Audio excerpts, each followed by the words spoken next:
খেতে ভালো লাগবে। কি সুন্দর লাল হয়েছে আর পিঠেগুলো ফুলছে কি সুন্দর। আজ আমি বরের অনুরোধে বানাতে এসেছি মালপোয়া। ঠান্ডায় মালপোয়া খেতে সবারই ভালো লাগে। উপকরণগুলি দেখো বন্ধুরা, গণেশের ময়দা, চালের গুঁড়ি আর কোথায় পাবো, ময়দা দিয়েই চালিয়ে নিই, সুজি, গুড়, চিনি, দুধ, নুন আর দুটো একটা মৌরি দেবো। এইগুলো একটু দিয়ে দিচ্ছি। যদি 1 বাটির মতো ময়দা দিই তার অর্ধেক পরিমাণ দেবো সুজি। 1 বাটির মতো দিয়েছি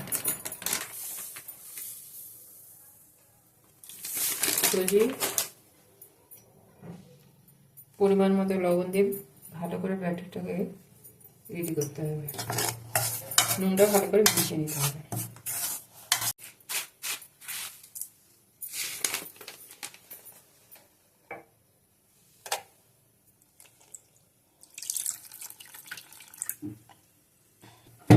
জল,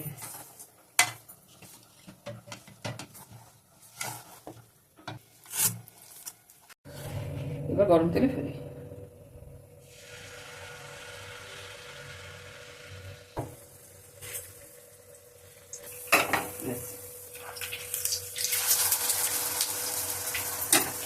এগুলো দেখতে কিন্তু খুবই সুন্দর লাগছে।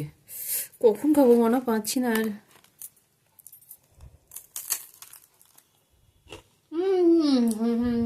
জাস্ট ফাটাফাটি, কোনো কথা হবে না।